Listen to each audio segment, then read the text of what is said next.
दोस्तों, लंकापति रावण ने औरतों के बारे में बताई थी ये 5 गुप्त बातें जानकर आपके भी होश उड़ जाएंगे। स्त्री की यह सच्चाई शायद ही कोई जानता होगा। नमस्कार दोस्तों, आप सभी का स्वागत है। दोस्तों, लंकापति रावण के बारे में कौन नहीं जानता। एक तरफ रावण को अत्यंत क्रूर, स्त्री लंपट तथा क्रूर राक्षस कहा जाता है, तो वहीं दूसरी ओर रावण को प्रकांड पंडित भी कहा गया है।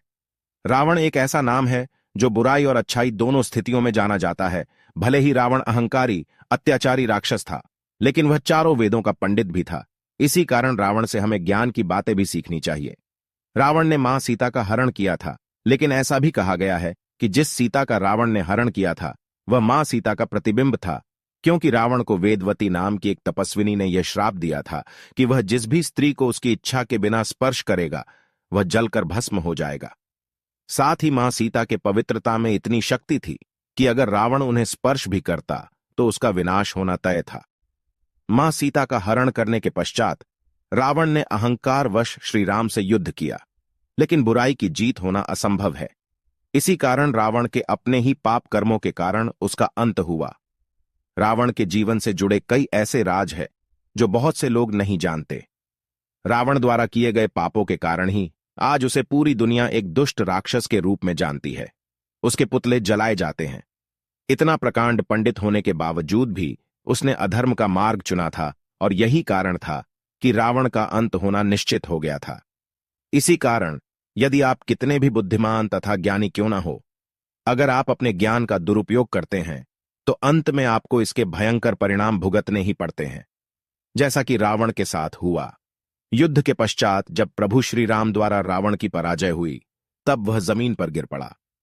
प्रभु श्री राम भी जानते थे कि रावण महान ज्ञानी था, रावण का ज्ञान व्यर्थ ना हो।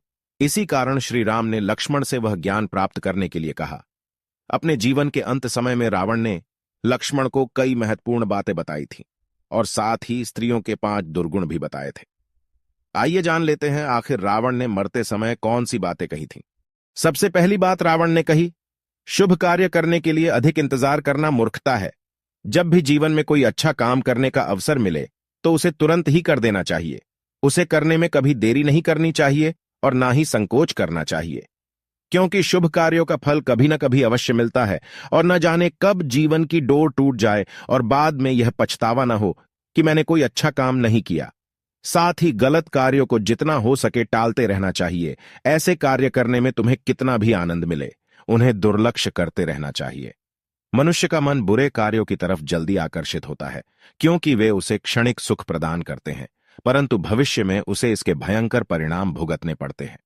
दूसरी बात बताते हुए रावण कहते हैं, हे लक्ष्मण, मनुष्य को अपने प्रतिद्वंदी अथवा अपने शत्रु को कमजोर अथवा लाचार नहीं समझना चाहिए। जिस प्रकार मैंने वानरों और मनुष्यों को तुच्छ समझा और युद्ध में मेरी पराजय हुई, उसी प्रकार अपने शत्रुओं को कमजोर समझकर अहंकार में मद नहीं होना चाहिए। शत्रु चाहे छोटा हो या बड़ा, प्रतिद्वंदी चाहे कमजोर हो या बलशाली, उसे अपनी पूरी शक्ति और सामर्थ्य से मुकाबला करना चाहिए, तभी जीत पक्की होती है। नहीं तो एक छोटी सी भूल भी हार का कारण बन सकती है। तीसरी और सबसे महत्वपूर्ण बात रावण ने लक्ष्मण को बताई, मनुष्य को अपने जीवन से जुड़े रहस्य अथवा अपनी कमजोरियां या अपने बुरे कर्मों के बारे में कभी किसी को नहीं बताना चाहिए। यथासंभव इन्हें सदैव गुप्त ही रखना चाहिए। जिस प्रकार मेरे भाई विभीषण के अच्छे और सच्चे स्वभाव को जानकर मैंने प्रेमवश अपने भाई को मेरे नाभि में स्थित अमृत कलश का रहस्य अपने मुख से बताया, इसी भूल के कारण आज मेरा अंत हुआ।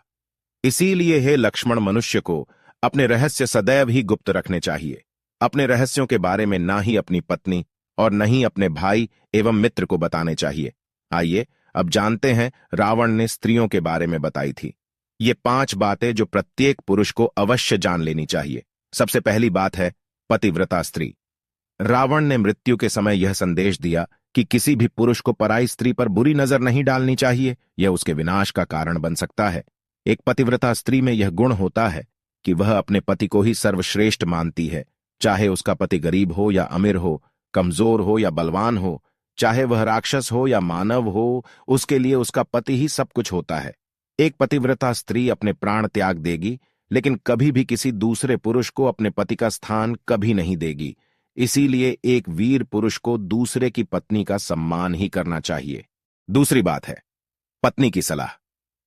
रावण के अनुसार एक बुद्धिमान पुरुष को मुश्किल परिस्थिति में अपनी पत्नी की सलाह अवश्य ही मान लेनी चाहिए। पत्नी कभी अपने पति का बुरा नहीं चाहती है।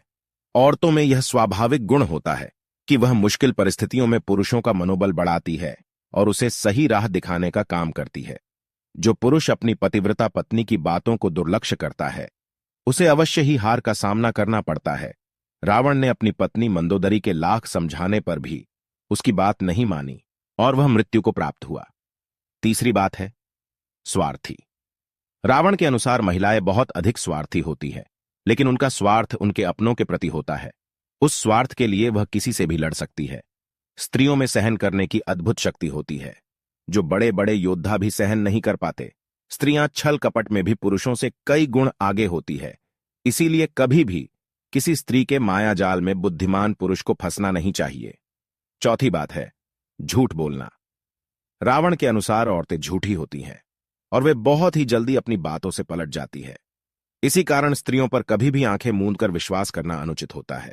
एक स्त्री में यह दुर्गुण होता है कि वह अपनी बातों से दो पुरुषों को बड़ी ही आसानी से आपस में लड़ा सकती है। इसीलिए जब तक सत्यता की पुष्टि स्वयं न की जाए तब तक किसी भी स्त्री पर विश्वास करना अनुचित होता है, चाहे वह स्वयं की पत्नी ही क्यों न हो। पांचवी बात है राज नहीं रख पाती। रावण के अनुसार स्त्रियों में यह दुर्गुण होता है कि वह कोई भी बात गुप्त नहीं रख सकती, अर्थात उसके पेट में कोई भी बात अधिक समय तक नहीं रह सकती। उसे किसी का कोई रहस्य या गुप्त बात पता चल जाए तो वह उस बात को आग की तरह फैला देती है। जैसे किसी की बुरी आदत का पता चल जाए या किसी से कोई गलत काम हो जाए तो यह बात कभी किसी स्त्री को पता न चलने दे, नहीं तो वह ये बातें बिना सोचे ही दूसरों को बड़ी आसानी से बता देती है। तो दोस्तों, ये थी वह 5 बातें जो रावण ने स्त्रियों के विषय में बताई है। उम्मीद है आपको यह जानकारी अच्छी लगी होगी। वीडियो को लाइक जरूर करें, कमेंट में जय श्री राम जरूर लिखें, साथ ही चैनल को सब्सक्राइब करें। आप सभी का धन्यवाद।